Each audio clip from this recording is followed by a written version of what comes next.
Welcome to Epic Geek Out, the only show on the internet where the Hunger Games is actually an eating competition at your local Chinese buffet. May the odds ever be in your favor if you decide to try the sushi. I'm your host, Rob. And I'm Chad, and we have a great week for you. Obviously, today we're talking about the new movie, The Hunger Games. And we're going to do a little bonus episode on tomorrow, which is Wednesday, talking about the Walking Dead premiere from 2 weeks ago. The finale. The finale. Yeah, the finale. Not premiere, finale, obviously.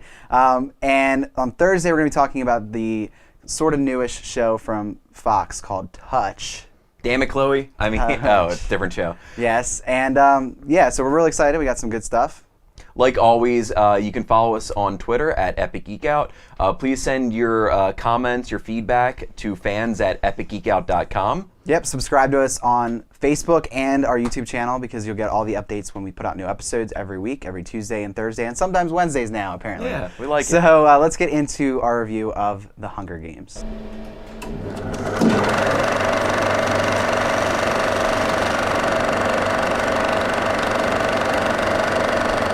So today we are reviewing Hunger Games. It stars Jennifer Lawrence, Josh Hutcherson, Woody Harrelson, Stanley Tucci, a cast of other characters. Basically, it's a book turned into a movie. It's set in a futuristic America where there are these 12 districts and a capital in the country of Pan Am, formerly North America.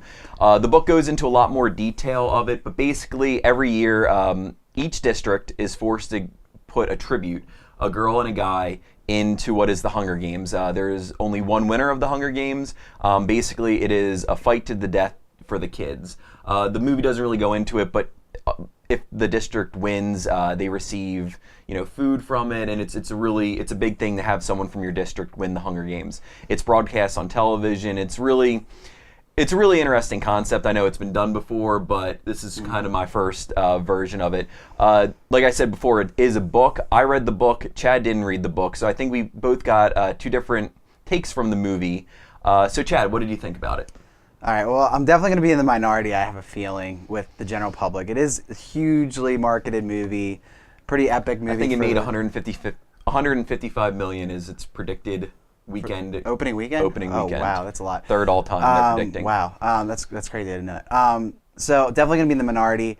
I didn't read the book, obviously. It's not a bad movie. I want to say that, definitely. It's not a bad movie. It's definitely well shot, even though some of the action was shaky for a reason. Obviously, they don't want to show kids getting brutally murdered. But it was well shot. Good acting, I thought, throughout. Storyline was from a book that is pretty popular. I didn't get into it at all at any point. It was just too slow for me. There were some interesting things. I really was interested in the whole governmental aspect of the world, and obviously I'm saying it's slow, but if they would have talked about that, it would have been even slower because they did have a lot. Which the movie didn't really cover too much. Right. But the book does. Right. Well, they introduced it a little bit, but they didn't go into a lot of detail with it. I was waiting for the action to start, which happened maybe halfway through. I guess I didn't time it, but and when it was about to start, one of our other friends who also had read the book was like, "Okay, shit's gonna get crazy now," and I was like, "Okay, let's go." And then there was a cool little action scene for maybe like 5 minutes, if that, and then it was just slow again. And then there might have been another action scene, and then it was slow again. And there wasn't to me, there wasn't a climax to the movie, and I mean, the book could be totally different. But the final, I guess what they consider the climax on top of the cornucopia thing, just, okay, we know that there's one guy left now, and it's the guy that they've been rivals against the whole time. Probably not going to kill him because they really didn't kill. I mean, besides that one kid, they didn't really kill anybody directly throughout the movie. There was kind of the one guy with. Yeah, there was kind of just like, okay, she's the moral one. She doesn't want to kill people, but then somehow everyone else manages to die around her. Well, which that's it. That's that. Which does. Right. Well, yeah. That's the story and the source material they're working from. I did read Battle Royale a while ago, and I preferred that story, even though that was much harder to follow because it was all in Japanese and weird names. But, I mean, it's a story that's been done before. I guess part of it, too, was the fact that I didn't read the book, and I specifically said, okay, I'm not going to read the book until we see it because I want to have that perspective. And, like Da Vinci Code, when I read the book first, and I hated the movie. Which I actually was in the minority there. I didn't read the book, saw the movie, and I loved it. Right. So I wanted to wait and just get that perspective, and I guess a lot of the hype with how crazy, like, I was so surprised that the book series to me didn't seem like a big deal until the hype around the movie came out, and then it was like everyone loved the book series, everyone loved this. So I was expecting a little bit more of a story there. I would be interested to read this book now and possibly read the other books because I really would like to dive into that world and sort of see what that's like. And quickly, just to mention that you guys did explain a lot of the stuff that they left out of the movie from the book, and that stuff intrigued me. It was interesting. I think if they would have included some of that, it could have pulled me in a little bit more. Well, it was hard to include anything else because it was right. 2 hours. There was a lot 2 hours and 30 minutes. There was a lot of stuff they didn't include without, and they left explanations out. And I wasn't confused per se, but it was just like, okay, well, I know there's obviously an explanation of that in the book, so like I'm obviously like the salute that they did. Yeah. I was like, okay, well, I sort of get the idea of that, but I just know like it was kind of a catered to fans a little bit. Sort of like Watchmen was. I feel like if I didn't read that book before, I would have hated the movie. So I definitely think it's a movie that you should see. It's a huge epic movie, and if it makes 150 million, and wait to see it. And this is the one thing that I did want to mention. Wait to see it. We saw it on Saturday night at Prime showing with a bunch of kids, and they are just awful. And we missed some epic lines from the movie that because people were clapping, which I generally just hate people who clap at movies. Unless the director, you're at Sundance, the director's up in the front or the actors are there, clap then. But God forbid. I know what it's like to see a Twilight movie now. It was horrific. It was the worst experience ever. And it didn't happen until halfway through to one moment, and like you missed a part of dialogue. It takes you out of the movie-going experience, and I really despised everyone in that theater for clapping. It did affect it for me. So. Oh, one more thing before I don't want to take up too much time myself, but there wasn't anything really that surprised me, and I don't know if the book was any different, but I know our friend Matt had, like, when you sort of found out the guy was, like, bad or whatever, going with the other group, I was like, well, obviously he's going to turn at the end or whatever, you know what I mean? So, like, nothing was surprising, or there wasn't anything that, like, blew me away, like, oh, that was crazy. It was all kind of just like, okay, well, this is naturally the way it would happen. Yeah, and I mean, and nothing was surprising for me either, because, reading the book, it really did follow the book. There was a couple little deviations from it, but back to the movie, I kind of loved it. It was great. I was able to fill in the little blanks of like knowing the salute, just all the little parts that weren't clearly explained. It was just awesome to see the characters that I've read all 3 books, just see them on screen. Jennifer Lawrence is incredible as Katniss. I think she's great casting. She's very good.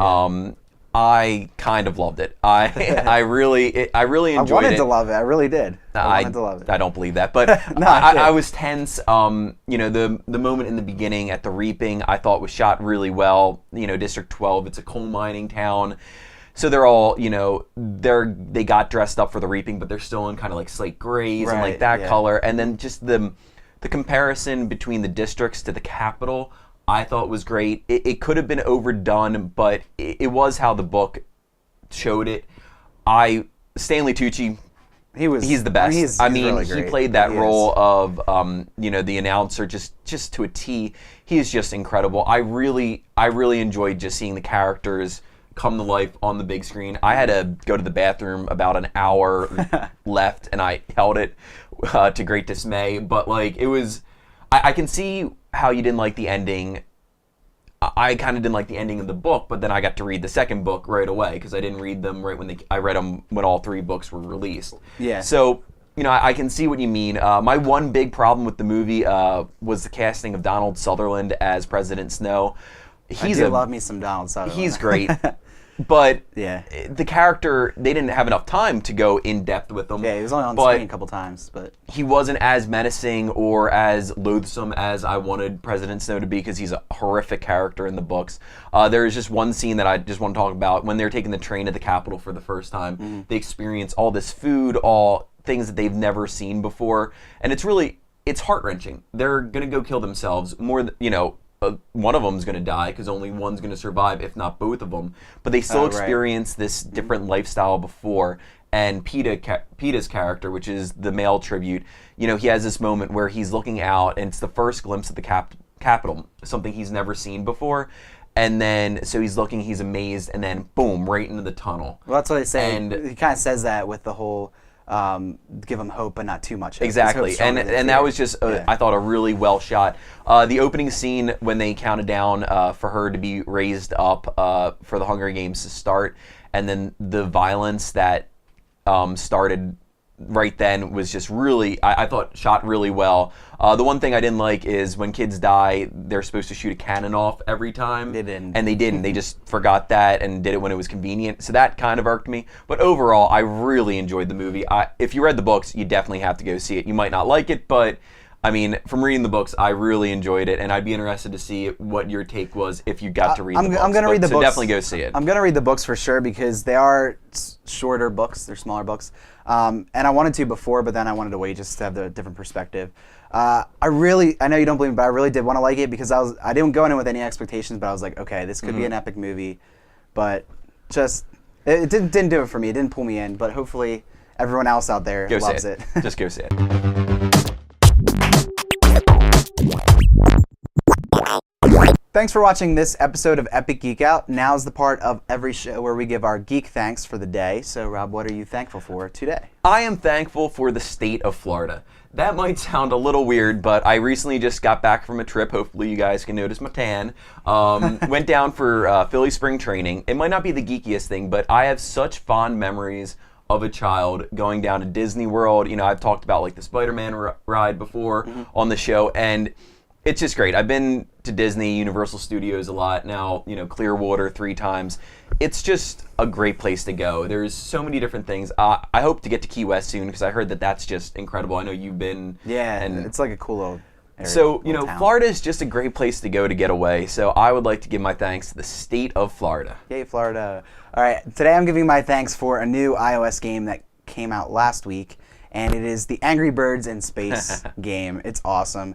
It's Angry Birds if you love Angry Birds. In space. In space. So it adds a whole level of gravity and orbital. How do they breathe? They have sorry. special things. I don't Okay. know. But they like can orbit around planets, so you have to like launch them out and like have the gravity pull them back around. It's awesome. It actually reminds me of this old like Flash game I used to play online where you kind of had to collect stars by going around. Same concept with the orbits, but they're birds. They're angry birds. Do you know what that game was called? I don't know, but it was like awesome. I can never find yeah. it again, like after I played it a couple times. So thank you for coming out, Angry Birds in Space. And You're thank you, awesome Florida. game. Thank you for giving me something to do when I'm in the bathroom. Being you. So until next time, have a great geeky day, and we will see you on the next episode of Epic Geek Out.